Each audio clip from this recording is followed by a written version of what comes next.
الرحمن الرحيم، والصلاة والسلام على خاتم النبيين. السلام عليكم ورحمة الله وبركاته.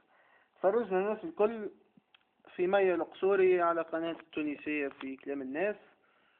هي وش اسمه بسيكوام هالرابر. أول حاجة ما اسمعش الراب، جوست حبيت نتدخل في جبدة السلفيين وجبدة الإسلام، واستشهدت بآيات قرآنية وفسرتها معناتها كما حبت،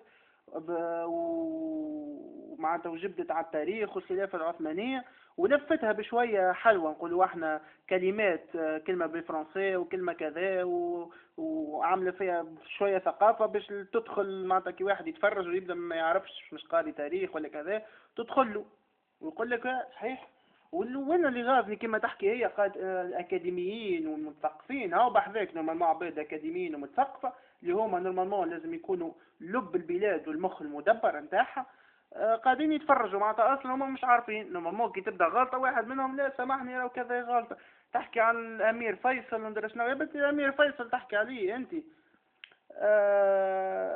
شد الحكم عام 64 شمهزوا الحرب العالميه الاولى ايش بيك يا اخي. باهي احنا باش نبداو الصعب النقطه بالنقطه باش ما ندخلوش بعضنا. باش نبداو اول حاجه مانيش باش نتدخل في النقد اللي قدمته شو اسمه البسيكوان، ما باش ندخل جوست في الغلطات اللي تحب تغلط بها العباد في التاريخ. ما نعرفش هي معناتها هذاك مستواها ولا بالعاني، الله اعلم. هذاك الكلاش موجود. تو نتعداو لحاجه اخرى، انت سيادتك في الاغنيه نتاعك حطيت روحك لانكيزيتور جينيرال حامي الحمايه والدين. معناها انت تعرف شنو صحيح شنو يجي في الدين. فلانه هذيك دعاره، فلانه هذيك جيتها قصير ياسر، اليوم درا شنو معناها الوغ كو شدت معناها حكايت كيما هكا الوغ كو روح الاسلام. ما نعرفش كان انت فايق بالشيء اللي تعمل فيه غروا بيك ولا انت غرر بروحك، على خاطر هو في القران شو يقول لك اسمع هذه برك قالت لك هو في القرآن ايش يقول لك معناتها كان تحكي على كتاب نتاع نجيب محفوظ ولا هو شكون هو كما قول ربي سبحانه وتعالى على الأقل في كتابه الكريم ولا شنو هو باش يقول لك معناتها شكون هو هذا. وادعوا إلى سبيل ربك بالحكمة والموعظة الحسنة وجادلهم بالتي هي أحسن إن ربك هو أعلم بمن ضل عن سبيله وهو أعلم بالمهتدين. معناها ما نشحشنا بستيل جندوبي باش يجي يقولنا هذاك باش يمشي للنار وهذاك باش يمشي للجنة. أنت مدخل محتسب. أول حاجة كي باهي كان نتبع المنطق نتاعك. أول حاجة أنت يا كنتيش قلت أنت تو فسرت آية معناتها أنت عالمة تاع دين، ما كيما انت محامية.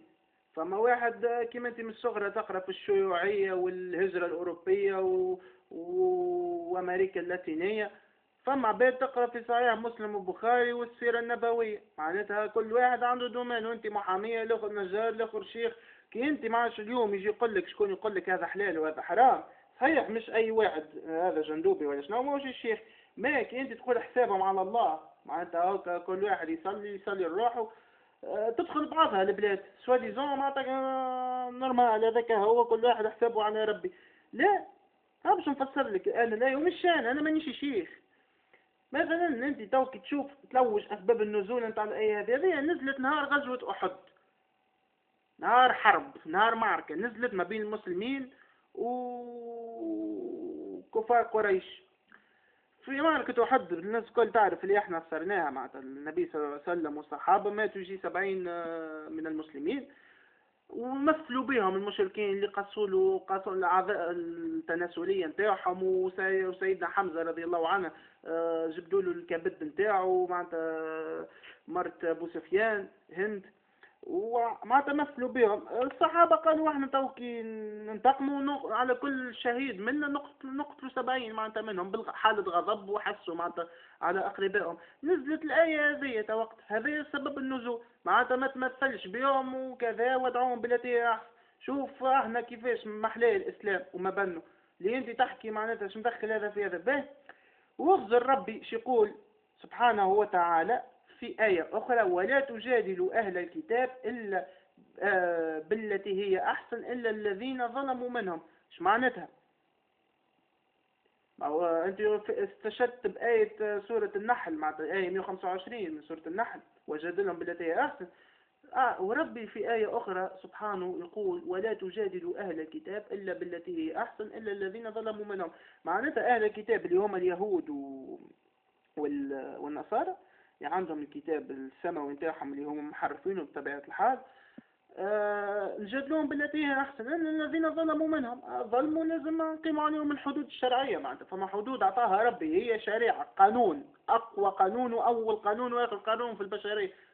فماش لا دستور لا شيء قبل معناتها أنا نكتب دستور بيدي العباد الكل تعمل بيه، والكلام اللي بعثوا ربي ما نعملوش بيه راكم بعقولاتكم يا أخي، مسلمين ولا مناش مسلمين؟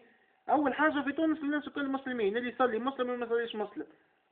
فما اختلاف في العلماء، ما مسلم ما دام قال لا اله الا الله مسلم، عاصي ولا فاسق يقعد مسلم. ما عناش احنا كفار، ما عناش بني قريظه ولا ديجا هما بني قريظه وكانوا يهود معناتها يامنوا بربي. ما الآية هذه اللي استشهد بها مش في محلها. هو ربي سبحانه وتعالى قال لموسى وهارون عليهم السلام فقل له قولا ليلا لعله يذكر ويخشى وقت بعثهم من فرعون، وقال إن ربك هو أعلم بمن ضل عن سبيله. إيش معناتها هو أعلم بمن ضل عن سبيله؟ معناتها اللي يحب يضل يضل، ما نقولولوش احنا ما نجادلوش. اللي يظلم يخرج على حدود الله نعاقبوه، فما حدود. واللي معناتها مازال يحب أهل الكتاب، سواء حتى احنا مسلمين أهل الكتاب جادلوهم وقول لهم لو ربي قال هكا نوريوهم. واللي إنك لا تهدي من أحببت وليس عليك هداهم ولكن الله يهدي من أشاء، هذا كلام ربي. هذا علاش نزلت خاطر النبي صلى الله عليه وسلم حس كمان كما احنا توانسه، هو النبي صلى الله عليه وسلم عشيرته قريش يحارب فيهم وكذا، معناتها باش ما تتقطعش نفسه تقطعت النبي صلى الله عليه وسلم عليهم حسرات. ربي قالوا لا عليك هداهم انما انت نذير، ما واحنا علينا البلاغ وعلينا الحساب. هو معناتها هذا كلام ربي، ماهوش كلام حتى بشر. انت تحب معناتها جدلهم بالتي هي احسن حسب ما قلت انت. معناتها كي واحد يظلم ايش معناتها؟ ربي سبحانه وتعالى كي قال الا الذين ظلموا منهم، كي واحد يظلم معناتها يخرج على السياق، فما حدود شرعيه. شنو نقعدوا نصفقوا له ولا نتفرجوا ولا؟ سبحان الله معناتها كل واحد عنده دومانه يا مية. معناتها ما تنجمش انت تفسر القرآن كما تحب وتغلط العباد وتفسر التاريخ وانت محامية برا. انت تأمن بالقانون، عندك قانون برا كالمحاكم قدامك اخدم. ما فماش انت باش تجي تفسر القرآن كما تحب. خلينا نزيدو نسمعوا مية. في الجندوبي يقدم روحه له الشباب، برشا الشباب معناها ضعيف، بوكو دادوليسون يتبعوا فيك انا نرى معناها في لي كومونتير، عباد مازال عندهم حتى تكوين لا اكاديمي لا فكري، عباد كي بوتيتر لاغي بار لو سيستيم سكولير اللي هو عنده سنوات هبط ياسر معناها الناس واللي تمشي للمكتب ما تتعلم شيء. سيادتك عامل فيها معناها استاذ تاريخ، تقدم لهم قراءة تاريخية باش تغلف بها نظرية المؤامرة اللي انت مغروم بها. ناخذ اغنية كيما مانيبيولاسيون، أغنية مانيبيولاسيون هذه الحق يقريوها هذول الفنكاتب باش يقولوا للعباد ها هو شنو اللي ماهوش التاريخ، شنو ما لازمكمش تعملوا معناها حاجة خطيرة ياسر، معناها تزييف التاريخ بطريقة سافرة معناها مش معقولة. شنو هذا؟ على شنو مبنية الأغنية هذه؟ الأغنية هذه تحب توصل أنت كشاب تقول الخطر الكل منين جاي من العلمانيين، والمشكله الكلها اللي تخلينا على الشريعات كيفاش تخرج من الحكايه. تبداها من الاول تقول له والله الخلافه العثمانيه كانت حاجه هايله ياسر، وجاء كمال اتاتورك نحى الخلافه العثمانيه. علاش؟ نحاها فقط للاطاحه بالاسلام، على خاطر وتحط كمال اتاتورك هذايا كان معادي للاسلام، كان عدو الاسلام. معناها كمال اتاتورك نحى الخلافة العثمانية مش خاطر الخلافة العثمانية عملت معاهدات سابق اللي هي باعت بها البلاد، واللي ردت الامبراطورية التركية قد مشوار دو بوش هتكبرها وخليت عملت لكابيتولاسيون الانجليزي واللي يحكموا فيها. باهي هاو الساعة ذي أول حاجة كمال اتاتورك هذا كيعاون باش ينحى الخلافة العثمانية اللي آخر خلافة إسلامية. كنا موحدين حتى واحنا داخلين بعضنا كمان كنا موحدين، فما أمل. تو كي تفرقنا ورينا دويليات ربحنا محسوب وجبنا الديمقراطية. الدولة العثمانية اللي قلت انت عملت معاهدة سافر، معاهدة سافر هذه عملت عام 1920 بعد الحرب العالمية الأولى بعامين اللي هي وفات عام 18، معناتها بعد بعامين من المعركة اللي تحكي عليها انت. باهي معاهدة سافر أعطت الاستقلال، كل الحجاز استقلت، وحدها أرمينيا استقلت، كردستان استقلت، لا جابت لا حكم بريطاني لا حكم، وقعدت فيها معناتها الشريعة الإسلامية وقعدت كذا. أتاتورك كي جاء بعد حب ياخذ هو وبعد ولا رئيس تركيا، تعاود هو مع تتفاوض محل الدوسي نتاع معاهدة سيف لمصلحته هو، باش حطوه هما رئيس على شرط اللي يعطيوه معناتها يعملوا البريطانيين قواعد عسكرية الغادي، ويعملوا معناتها يطبق لهم الدستور نتاعهم والقوانين الغربية وينحي الشريعة الإسلامية. قال لهم الله بارك، المهم أنتم تحطوني أنا الرئيس معناتها وكا وياخذ البوفوار. هذا لوجيك معناتها أنا تو مبسط فيه نحكي معناتها عادي، ماهيش معناتها هذا هو التاريخ. ادخل اقرا اي فيرسيون اللي تحب عليها انت باي نظره غربيه مسلمات اسلاميه تلقى تاريخ، على خاطر هذه حاجه موثقه. هو اللي بعد غذاء البوفوار باش غذاء معناتها الحكم والسلطه باش يطبق الدستور اللي كتبوه له هما وينحي الشريعه الاسلاميه. هذه ما فيهاش اختلاف، ما للوي يطيح فيها الخلافه العثمانيه. يعني مش على هذيك انقلب، هو فقط انقلب باش عمل الخلافه الاسلاميه. الخليفه الاسلامي هذه هو اللي باع البلاد اللي انت تدافع عليه، وكمال اتاتورك اللي هو معادي للاسلام والماني كما انت تقول، هو عام 23 عاود الى غو نيغوسيي المعاهده نتاع سيفغ هذه باش تركيا رجعت كبيره كما انت ترى فيها اليوم، ماهيش في ان موشواغ دو بوش.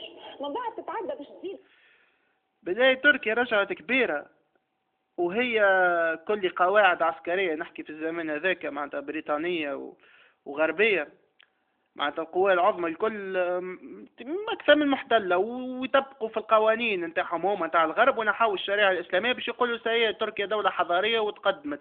واحنا تفرقنا وكي خذينا الاستقلال نتاعنا من بعد معناتها تحتلينا نقولوا احنا كيما فلسطين ولا تحت الانتداب البريطاني. هكا الانتداب البريطاني هو الاحتلال البريطاني، فهمت؟ باش وعدت بها اليهود، واليهود كي خذاوها الدولة عام 48 في معركة 48 وأسسوا دولة إسرائيل، معناتها خذاوها على وعد من عند الدولة البريطانية، الامبراطورية البريطانية وقتها كانت قوة عظمى. هذا الكل وعمك تركيا ذا قاعد لي رئيس تركيا وقتها ولا رئيس تركيا يتفرج. الخليفة العثماني على الأقل عمل الحرب وقت جاء عام 17 وعام 18 كنتي فهمت، عمل المعركة ودافع باللي نجم عليه. هي ترك عام 48 شمل تركيا هكا تغطس القلم في الاكاذيب هذه. اش تزيد تقول لهم فما المعركه هذه عام 1918 هذه اللي خسرنا بها القدس، هذه المعركه نتاع ميجد وهي معناها سهل نابلس. تقول لهم المعركه هذه علاش خسرنا فيها احنا القدس؟ على خاطر كمال اتاتورك العلماني، خاطر ديما لازم تفهموا من العلمانيه هي المشكله. العلماني هذايا جاء هو تخاذل وخلى الانجليز يدخلوا السيد هذايا، ومعناها من هذيك فقدنا القدس. هذه عام 1918 والقدس هي تفقدت عام 1917 في عركه كمال اتاتورك ما عنده حتى علاقه بها. ومعركه ميجد وهي اللي هي على الفرون بالستينيان في غو بالستينيان، تعرف علاش خسرناها؟ على خاطر فما الجيوش العربيه اللي يقودها المسلم جدا الامير فيصل اللي هو قطاع التموين على الجيوش التركيه اللي هي كانت تدافع. باهي اسمع تو الكلمة هذه اللي قالت عليها. أول حاجة ساعة كمال أتاتورك تولى هو أول رئيس وزراء في تركيا، وهو البيدو اللي صحح على معاهدة سافر اللي تحكي عليها، وبعد ولا متحدث معناتها باسم البرلمان هذا جاي من الدستور الغربي، وبعد ولا عمل حزب اسمه حزب الشعب الجمهوري التركي حتى مات عام 38 قبل ما تصير معناتها معركة 48 ب10 سنوات. باه انت تو تحكي عام معركة ميجد عام 1918 اللي قلت الامير فيصل قص التموين على القوات التركية. يا بنتي الامير فيصل مولود عام 1906 معناتها عام 18 عمره 12 سنة. باه كيفاش قص التموين؟ هو معتقد ملك الامير ما مسكين عمره شي قص. هو شد الحكم عام 64 ومات عام 75 وخلطت على حرب اكتوبر وخلطت على النكسة وخلطت على جمال عبد الناصر. معناتها شو منهزوا الحرب العالمية الأولى؟ معناتها هذه نحب نفهمها شنو معناتها وين قريت شو مدخل الأمير فيصل في العجة هذه الكل؟ شو مدخله؟ عمره 11 سنة ولا 12 سنة تا وقت شنو معناتها هو يعطي قرارات؟ ما هو شيء هو خطيه مازال يقرأ في الكتاب تا وقت. الواش تغلط في العباد خاطر حفظت لي 4 أسامي من الأمير فيصل ومعركة مجد وندري شنو تحب بالسيف تعمل بيهم شكشوكة وتحطهم في التلفزة باش تورينا اللي أنت تعرف. صح. فهمت. وكمال اتاتورك قعد يدافع وخر نقول ومن بعد عاود رجع، لكن علاش ما نجمش يكمل يحارب؟ على خاطر الخليفه العثماني اللي انت تدافع عليه، اللي قلت هو كمال اتاتورك صهيوني وعلماني جاي يحب ينحيه، عمل وقتها ارمستيس، قالوا لا يزي كفانا قتالا وخليهم يدبروا روسهم. معناها تزييف كبير. من بعد ياخذوا حاجه اخرى. لا وين شو عمل قال كفانا قتالا معاه؟ انت قالوا كفانا قتالا وخلي ندبروا رؤوسهم. الراجل ضعف باللي عنده تا وقت الخلافة العثمانية باش تنهار، ضعف باللي عنده ما نجمش كهو، ما عادش عنده معناتها لا فلوس، ما عندوش معناتها الموارد البشرية والاقتصاد طايح ودنيا ما ينجمش يكمل منين باش عملوا الجهاد. حتى مسلم احنا المسلمين هو عمل اللي عليه، حتى واحد ما حب يجاهد يمشي وحده هو يهز السيف ويمشي يحررها القدس. شنو قالوا ترك معاهدة سيف تحكي لي هو صراحة بيده، هو كان رئيس وزراء وقتها من في العهد هذاك شبيك. في الحكايه هذه تجيب تشعلها في الاخر تعمل دي فيولون، وحتى في الاغنيه بشكل الشباب يقوم يبكي ويقول من غدوه نمشي نتشق روحي على العلمانيين. تقول لهم يومها الجنرال ألمبي اللي هو هذا اللي خذا القدس، الجنرال ألمبي قال اليوم انتهت الحروب الصليبيه، معناها بعد ما كاملات ترك ولا لاباتاي هذه نتاع 1918. الوقت هو قالها قبل، قالها عام 1917 وقت القدس، معناها في حركه كامله ترك ما عنده حتى حاجه فيهم. بعد كملت مع العلمانيه لازم تفهمهم اللي الشيوعيه حاجه خايبه. دونك باهي لحظه برك قبل نمشيو للشيوعيه خلينا في العلمانيه. هو قال وفات اليوم الحرب الصليبيه، ما هو مو علماني وما هو غربي. قالها علاش؟ خاطر غذاوا القدس وعارفوا الخلافه الاسلاميه باش تطيح ووعدوا البلدان العربيه الكل باش تستقل، معناتها باش تولي تحت حكم ذاتي اللي هما قسموهم بيناتهم. فرنسا غذات بلاد والانجلترا غذات بلاد، معناتها الامبراطوريه البريطانيه غذات معناتها بلدان وقسموهم معناتها الخلافه العثمانيه بيناتهم المناطق اللي قالوا لهم باش نعطيكم الحكم الذاتي. والانتصار نتاعهم شنو؟ ماني باش يعملوا لنا الفكر اللي انت تو تامن به ودافع عليه، الفكر العلماني اللي نامنوا راهو بالله يتبعوني، نامنوا احنا معناتها كيما كان نتبناو المنطق نتاع مي القصوري وغيرها من العلمانيين. دستور نكتبوا انا ولا فلان بيده، ولا واحد مات عنده 80 سنه ماركيز ولا فهمت شكون نتبعوه احنا الدستور هذا والقيم هذا ونلوحوا معناتها استغفر الله يا ربي كلام ربي اللي هو دستور وشريعه وقران. ربي قال هذا معناتها من يحكم بغير ما انزل الله فاولئك هم الظالمون. معناتها احنا ظالمون واليوم ما نحكموش باللي هبط ربي، نحكموا بشيء نكتبوه بيدينا. احنا خير من ربي معناتها احنا نكتبوا بيدينا هذاك قانوننا وربي معناتها وكان هاريخ نتلاقى معاه نقول والله يلا غالب. انا نامن بمركز هذايا مركز طياره ولا جورج بوش وقت يطلع لنا قانون الارهاب ولا حاجه فهمت، ولا بعد اوباما كاو معناتها هذاك هو القانون اللي احنا نامنوا به. هي اصلا ديمقراطيه اللي نحكيو عليها موجوده، هي ديمقراطيه باللغه اللاتينيه معناتها حكم الشعب. يا مية كما تعرفيش أنا نعلمها لك. حكم الشعب هذه من عهد عبادة الأسباب، الجماعة تعبد في جوبيتر تا وقتها والإغريق. تا وقتها أول قانون مدني حسب الكلام نتاعهم هما في أثينا، مدينة أثينا المدينة المثالية. تا وقت عملت قانون مدني، الشعب هو اللي يحكم، عاملين مجلس يمثل الشعب وهو اللي يحكم. احنا القانون هذاك استبناوه معناتها حتى اللي وصلت للدول العلمانية وفصلوا الديانة عن السياسة باش يبعدوا ذكر الله عن الحكم. معناتها تصلي على روحك صلي، أما الحكم راني أنا نقول لك القانون فهمتني، أنا نعطيك القانون، أنا نقول لك شنو هو الحد. أنت سارق قصوا ربي قال قصوا له يده، لا سارق ما قصوا يده يشد 6 شهور حبس ويخرج. هذا القانون نحب نكتبه أنا فهمت. هذه هي الدولة العلمانية معناتها احنا نحليو فيها بالحلوى. الوحيدة والشريعة. جيت تقولها من الشيوعية عملوها ناس صهاينة عام 1917، الشيوعية طلعوها جماعة صهاينة وهذيك كيفاش بداو في ضعف في العالم العربي. والناس الكل اللي تعرف انت تبارك عليك في نفس الانترفيو دي قلت قاري ناوم شومسكي وقاري ناومي كلاين، فهمت معناها شيء هايل. لكن يظهر لي ما قريتش لا كيستيون جويف نتاع ماركس، اللي هو ماركس الى اليوم يعتبر معادي للصهيونيه، على خاطر الادبيات الشيوعيه في اولها كلها كانت معاديه للصهيونيه. هو حتى الحزب الشيوعي الاسرائيلي معادي للصهيونيه، انتي سيونيست، والناس فما برشا. اي جي بالله كلمة صهيونية هذه يا مية، تعرف انت ايش معناتها كلمة صهيونية؟ راهو الكلام ما يجيش معناتها كيكة تحكي. هي حركة سياسية عندها اليهود ظهرت في أوروبا، وبعد بداو اليهود الشرقيين بالطرف تلموا وعملوا في سويسرا معناتها في بازل يظل في سويسرا عام 1980 أول مؤتمر يهودي، واللي عملوا واحد اسمه ناتون درا شنو، حاسس ما نستحضرش انا اساميهم الجماعه هذوما اليهود، المهم اسمه ناتون ما نعرفش شنو لقبه.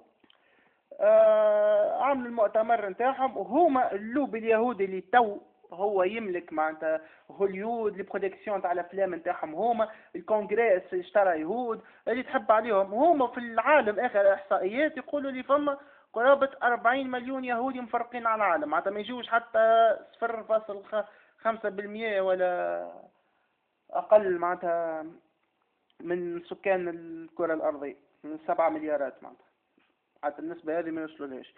هما الكل لبس عليهم، بعد هم تفرقوا في بيناتهم، عملوا الشيوعية والرأسمالية وكذا، الكلها تمشي للولاء الصهيوني، خاطر هما اللي عندهم الفلوس. يعني كي تشوف البنك الفيدرالي الامريكي المدير نتاعو يهودي مثلا، علاش؟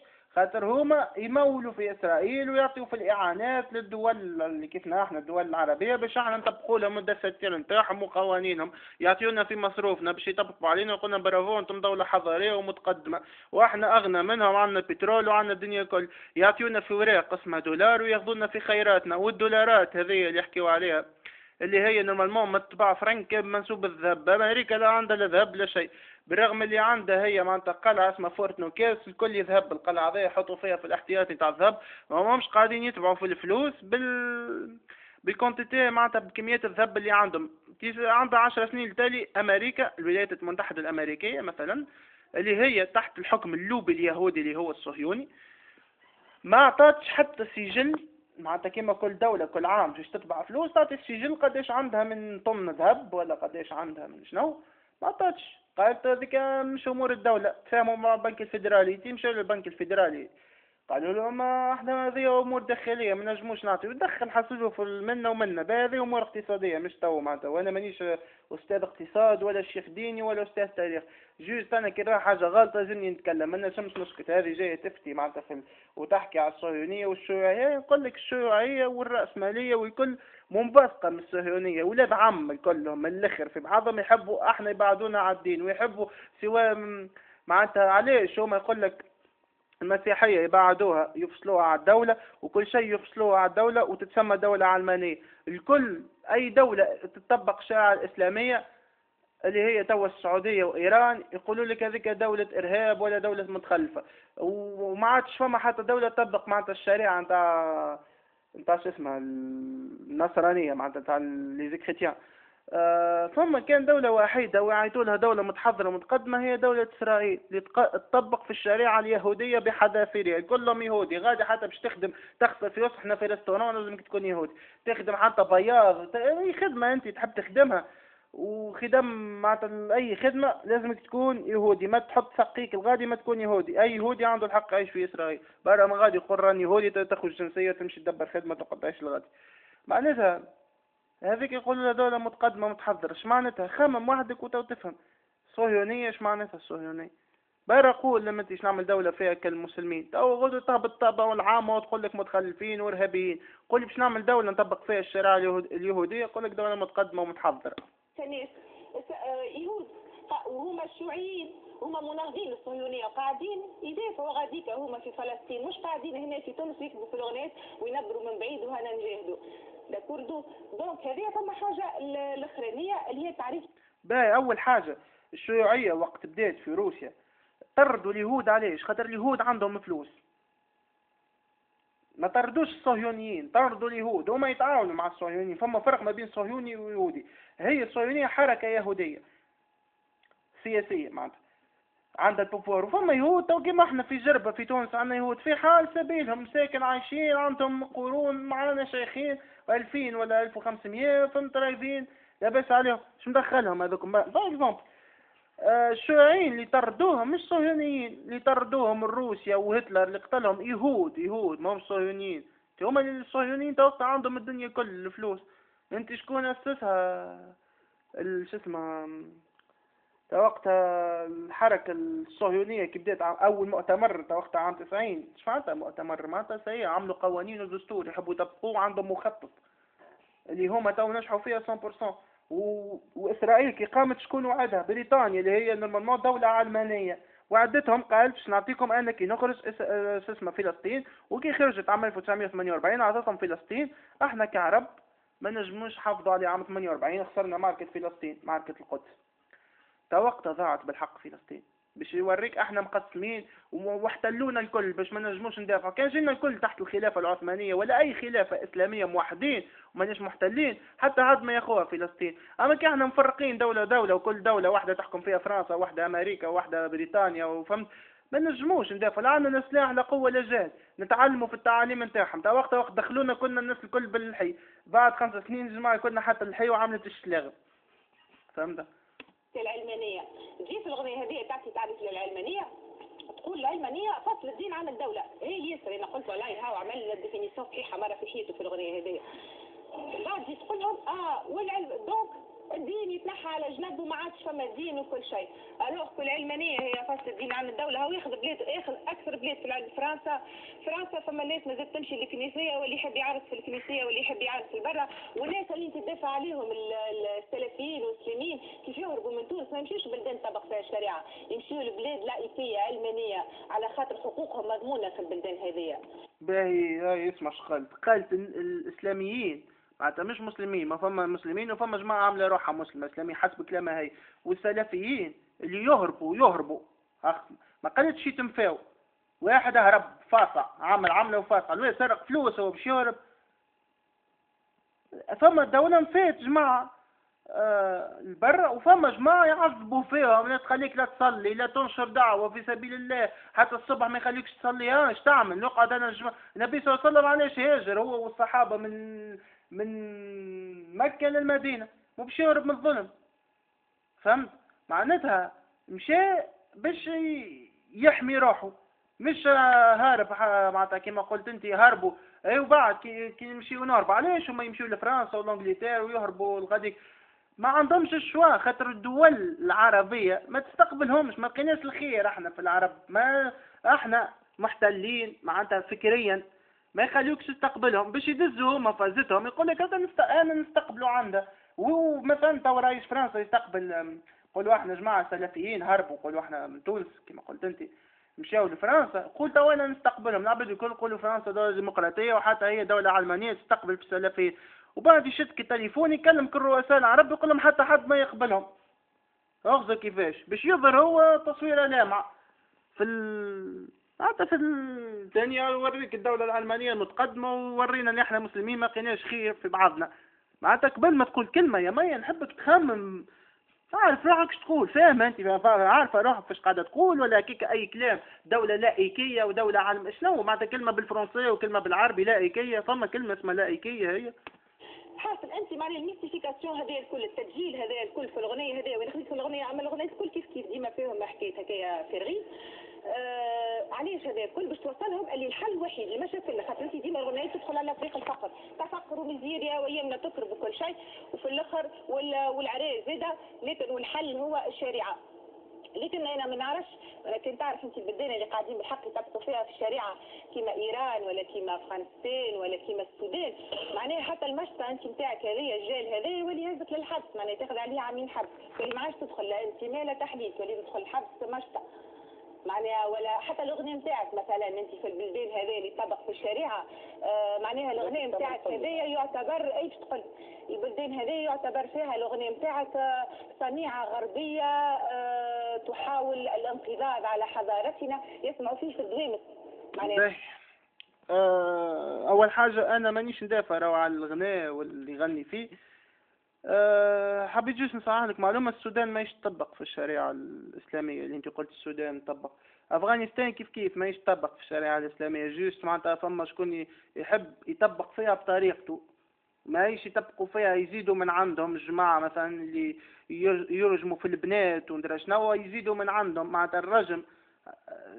فما برشا مش تو وقت التفسير يشد بنية راها مع واحد في الشارع شد رجمها، هذايا ماهيش في العقيدة نتاعنا معناتها، وعنده تفسير أو فما برشا حاجات باهي. الشريعة الإسلامية هي الحل، شئت يا ما بيتي يا سيدتي. ربي عمل قانون سنه باش نتبعوه، كما انت كي تصنع روبو تكتب له تعمل كتيب نتاعو معناتها فيها النوتيس نتاعو هذايا فيها شنو المجال نتاعو، فما قدرات اذا كان يفوتها يتكسر.